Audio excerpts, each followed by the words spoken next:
Welcome, ladies and gentlemen, to yet another episode of Building Success, a real estate podcast. I am Nicholas Frank, and I'll be your guide as we talk to some of the best and brightest in the world of real estate tech, operations, and financials from across the globe. This podcast would not exist without you as listeners, so if you like what you hear, we'd love to know it. Subscribe on iTunes or your favorite podcast app, and please leave a rating and review. All of that information lets us know how we're doing and if this content is valuable to you. Today, I'm speaking with Stuart Lee. He is an operations manager at Cube, which is now a member of the MRI software family. Today's episode discusses GDPR. I do just want to say that we don't go into any of the legalities of GDPR. We're not giving any legal advice. This really is a podcast about the kind of marketing effects and the way that businesses are kind of having to change and adopt, not because of the regulations necessarily, but because of the change in consumer behavior. And both Stuart and I work in marketing functions, and the way that we're doing business and contacting and communicating our clients are changing, and GDPR is just another way that we have to look at the way that we reach out to our consumers. So we hope you enjoy this episode of Building Success. And without further ado, here is Stuart Lee. So I'm here with Stuart Lee. He is a new member of the MRI software family, but was at Cube for many years before that out in London. Stuart, you want to give kind of a brief bio of yourself? Yeah, okay, thanks Nick. Hi everybody. I was with Cube for around about 10 years in a variety of marketing roles. First of all, looking at content, looking at data, everything really, events, all the whole breadth of marketing. In the last couple of years, it's been much more focused on data, much more focused on systems and marketing reporting and such like. And then about 6 months ago, Cube was acquired by MRI and become part of a much greater, wider company and part of a much larger marketing team. So Stuart, you are involved in data, and we had this discussion a couple of days ago and decided really to record a podcast because I think there's applicability across not only marketing teams, but even the real estate industry, and that's these new GDPR regulations. And I don't want us to get into any of the legal technicalities and all of that, but I do want to kind of discuss its effect, what we're looking at as marketers with these new GDPR regulations, both here in the United States, abroad, internationally is obviously where it's most affected. But let's start, if you don't mind, Stuart, kind of just give an overview of what GDPR is. Yeah, sure. So essentially it's an EU law or EU regulations that are coming into force towards the end of May 2018. It's a law designed to protect the privacy of individuals and hand them back the ownership of their data. So anything, any digital presence that people have is seen to belong to them, and it's given them the right, if you like, to own it. Now what's particularly interesting is we're talking about personal data here, but they've decided, or the EU has decided, that personal data will include your business data. So for me, my MRI software email address belongs to me. Yeah, which is a great concept, right? And I think even, this is an international regulation. Someone like me living in the United States, it doesn't affect me personally as a consumer yet, but I have to agree that it's something that if you'd ask anybody here, they believe that that's something they should have, right? Yeah, absolutely. This my data belongs to me, correctly. Now, it's interesting you talk about the reach of the regulation here. It is an EU regulation. We're obviously, I'm British, speaking from there. We're leaving the EU. Mm-hmm. Nonetheless, the law is still going to be applicable. Anybody that wants to trade with the EU, wants to trade with EU individuals, have the data or hold the data of EU individuals, process that data, you have to be compliant with these GDPR laws.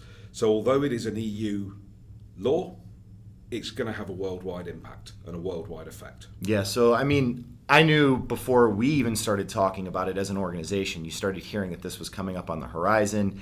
And I know a lot of companies, if you just work domestically here in the United States, you might not think it affects you. But as soon as you start seeing international email addresses in your database, start marketing to and blasting everybody that you might have in your systems, it could have a bigger effect. Absolutely, and that's a very practical effect of it. But I think what you'll find, Nick, is that there is going to be a wider change in consumer behaviour that's driven by this. We live in a worldwide economy, and no country is going to be exempt from the impact of this. No marketplace is going to be exempt from the impact, no matter whether you are immediately affected in terms of holding this data in your system, or whether you're impacted over the medium and longer term by the change in consumer behaviour that this law is naturally going to bring. So it may be that we talk about in the US that the law doesn't apply to the people here, that's fine, but we're going to see throughout the world, and driven by Europeans, that we're going to see changes in behaviour. People are going to expect to own their data. Just because the law doesn't apply in the EU doesn't mean that change of expectation isn't going to apply to individuals. Yeah, and that's already seen here. The big difference here really is that in the United States we have this opt-out ability, and it drives a lot of people crazy to get their inbox just spammed with all of these communications, all of these marketing materials, and that's coming from someone who sent out plenty of marketing materials to email addresses. But that's kind of shifting that mindset now to an opt-in framework, right? Which, from a consumer standpoint, makes a lot of sense. Now, from our side as business people and marketers, that creates a change in the way that we want to market to people. Well, I think our very first reaction when we heard about this, months, if not years ago, that it was in the pipeline, was one of absolute white-eyed fear. Yeah. What are we going to do? We're going to have no data. Mm-hmm. We're going to have nobody to email to. And these years and years of practice that we've been doing, this constant email, and we've had a lot of success off of email marketing. We've found it's a great way to do business, to highlight things. We were really concerned that was going to end. And that we were just going to be left with no choice. Now, that's obviously not going to be the case. And when you think about it, when you send an email, the people that open it and the people that respond to it and the people that buy off the back of it, they're the people that are going to want to have received it anyway. Yeah. And those people are still going to want to receive your emails. And what's interesting about that is the ability to opt in. For somebody to say, I want this communication, or I want this type of communication, is now going to assist other marketers in helping to target their communications, right? So now we have the ability to say, all of these people want this type of communication, maybe this type of product or this service, that now, instead of us trying to guess with this large database of people, who knows how those emails originally came into our grasp, we now have the ability to say, these people want this information, and we can target all of our email communications to those people specifically. Yeah, we have, over the years, paid substantial amounts of money to get systems that tell us who's interested. Yeah. Now we know who's interested because they're in our database. So we have they're already past the first phase. They're already qualified at that very first stage, because if they're opting into our emails, we know they want to hear about us. We know there's a chance that they're going to want to buy what we're selling. Yeah. So there's an advantage here, right? We're now being able to kind of target to specific groups based on what those preferences are. What else do you see kind of in the pipeline for marketers here with this change? Well, this is really where natural selection, for want of a better term, is going to distinguish the good marketer from the bad marketer. Yeah. So that the bad marketer is going to sit there and think, oh my God, what am I going to do? I have nobody to email to. And they're just going to keep blasting out emails. They're quite possibly going to break the law. They're not going to worry about that. They'll keep churning, they'll keep spamming, and so on and so forth. The good marketer is going to focus their data, and they're going to focus their messages, but more than that, they're going to focus their strategy onto inbound marketing. So the good marketer is going to get a better website. A good marketer is going to get better social media strategies, and a good marketer is going to start engaging with their customers and those that they have the permission to contact in a lot better way. Historically, you always hear the customer is always right. right? Now the customer is dictating what it is that we need to tell these people. Yeah, absolutely. And I think this law has come about because of changes in consumer behaviour. 5-10 years ago, the data was a concept in some ways. We didn't really, we had email addresses. We didn't have the mobile, so you went home at the end of the day and checked what little bit of email you had. Consumers, they have power in the palm of their hand. So the law hasn't been created to be punitive. It's not been created to restrict. It's been created to support people as they have additional power and resources to manage their lives. Which is interesting too, because we're talking about the change in behavior, and a lot of that's dictated on technology. Absolutely. As you said, this power in the palm of your hand, and when emailing came out, you were only accessing it through your computer, right? And you would go to your computer, you would check your email maybe once a day, and that would be it, and you'd walk away from it, much like you get mail at your house once a day from the post office, right? Now, with all of those emails coming directly to your phone, you're starting to get interrupted. Your daily tasks, the way that you live is being changed by your phone beeping or buzzing periodically or constantly from email communications that are now synced directly with your phone. So that's a whole nother piece of this that plays in, is that technology is helping dictate the fact that people don't want to be bothered. They want to be able to live their life. They want to be able to live the life they want and not constantly be berated by companies that they may not want to do business with. And you're right, and this shows the synergy between the behaviour and the law. Yeah. Because the chances are the unsubscribe button would have forced this behaviour anyway. So this law is really just supporting what we would have done. We are taking control of our own communications. Yeah, and we're in real estate, and we provide a B2B service with marketing, but you see that this also will kind of develop and grow out for real estate companies that are working directly with consumers, whether that be residents or tenants, investors. They're in the same boat as well, right? So it's interesting that you talk about technology in that way. Obviously, and we've seen enormous strides in technology in the real estate industry, particularly in the end user. So the change for the residential customer, for example, we have portals, we have apps, we have the ability to interact with your agent, with your owner, with whoever's letting you the property or owns the property. So that there's all kinds of opportunity out of there, and that kind of technology again is driving this consumer behaviour. And let's talk about that for a second, because this is a law centered, in part around emailing, correct? But we do have these advances in technology, these portals, places where people can log in to not only pay their bill, maybe renew a lease, but also to have a direct line of communication with a business. And so it allows for them signing up for these apps to eliminate the need to have that email communication, because now we're moving beyond, it started with phone calls and with letters, and then it moved on to these emails, and now we're talking about text communications, we're talking about portals, a lot of other places for people to sign up to get their communications with the people that matter to them, and emailing becomes, a back seat for some of this new technology. Yeah, and of course emailing, and particularly broadcast emails, the kind that we're used to sending as marketers, or we were used to sending perhaps, they had a much lower level of personalisation. It was a message out there, and this technology is replacing that, and that it's creating that ability to have one-to-one communications with people. So as you say, you can log onto the portal, leave a message, it's backwards and forwards, it's instant, it's there. And that's all part of that change of consumer behaviour that we're seeing. And more importantly, the change of behaviour, it's that change of expectation. So people want that service, they want that ability, and they want that control. And part of that control is they don't want to have stuff sent to them that they don't want to read. And there's going to be a lot of people, I'd figure myself included, if this got spread out to the United States, who would be opting into as little as possible, because I don't want to get bogged down with all this email. And so it changes and shifts the way that you do market to people, that you sell to people. It can become a one-to-one relationship. It's like buying a car. You go and you talk to a car salesman, they help find the car, maybe force your hand into the car that you want to purchase.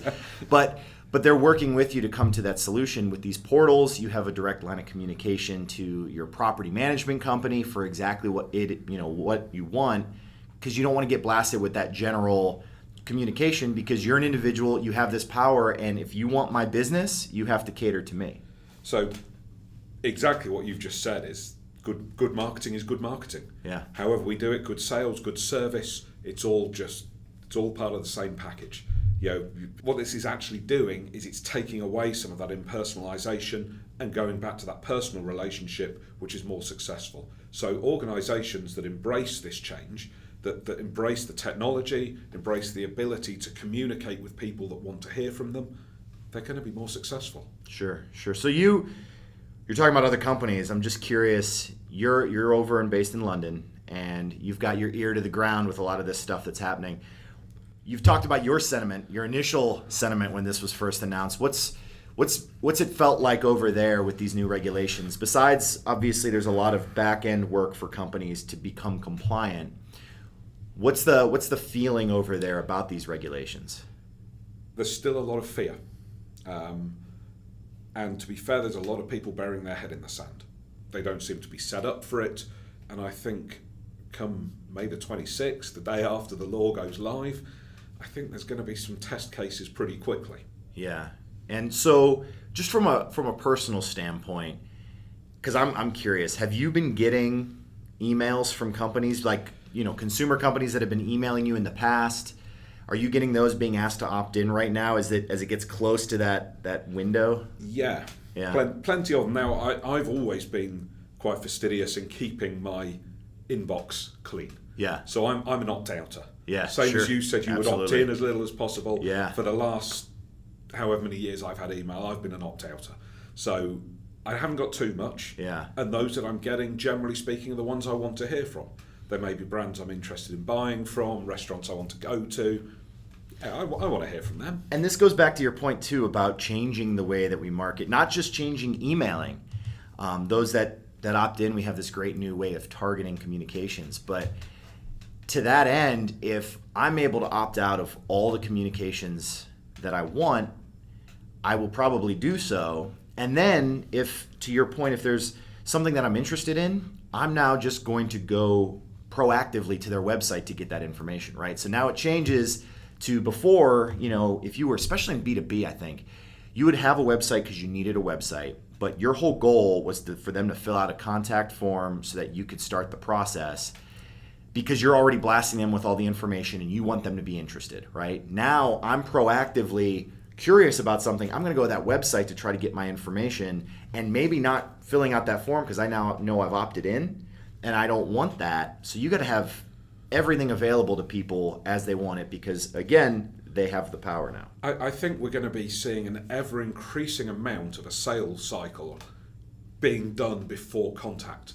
Before we even know somebody is interested, there is going to be half, probably up to 3/4 of that sales cycle. And we're only going to be able to influence the last quarter on a one-to-one basis. Yeah. That previous 3/4, or however much it's going to be a huge amount. That's going to have to be the information that we have out there. That's going to have to be the collateral, the written stuff, the videos, all of those things. And that's what's going to sell. That's what's going to be successful. Yeah, and live chat. I can't tell you how many times, if there's a live chat feature, I'm not filling out a contact form or an email. I'm not going to be asked to get emails if I know I can just go and chat and try to get the answer right away. I've done that with many consumer products. If I have a return or a problem with something, talking to them, getting it sorted right away. I do that with my bank. I'll talk to them and chat with them so that way I don't have to call. I don't have to wait for hold music and everything. I found an easier way for me to do things. Now, I think you've hit the nail on the head there, because I'm not a live chatter. Oh, really? I can't stand live chat, and I've been on the other end of it. Yeah. And I've seen some of the people that come in, and some of them are a little crazy with some of the stuff they put in. But what you've really hit the nail on the head there is options. Yeah. By having a range of options, they've got live chat for you, they may have videos for me. It may be a case study for somebody else, it may just be a nice website that gives the good information for another person. That's what it's going to be. It's a range of options for everybody. Power to the people. Absolutely. But it still means that you can put good messages out there, you can put important messages out there, and obviously where you have an existing relationship with customers, that overrides that opt-in. So in a B2B environment, you're not all of a sudden going to lose the ability to communicate with your customers. Yeah, they're not trying to shut down your business, right? And your business practices. Absolutely. They just are making it much more consumer first. Yeah. Right. Well, Stuart, thank you so much for joining me today. I think this was a nice, productive conversation with GDPR, and specifically, I think it's a lesser discussed topic. There's so much I've seen in the news about the actual regulations, what's required, but not necessarily the blowback, but there's a lot of things to be considered from specifically a marketing standpoint. Yeah, we're beyond that, aren't we? There's people in every business that are going to deal with the legal concerns of this, and that's fine. They go away and do that. We have to think what's next. Yeah. May the 26th, the day after it comes into effect, what are we going to do? How are we going to be different? How are we still going to have a successful relationship with our customers and potential customers? Yeah. So I appreciate you again taking the time. Thank you for joining me. That will do it for this episode of Building Success. Once again, and as always, if you like what you hear, please subscribe to us on iTunes or your favorite podcast app, and show us some love. Reviews, ratings, and comments are always welcome, so we know that you appreciate and like what it is that we're doing. And until next time, we will see you later.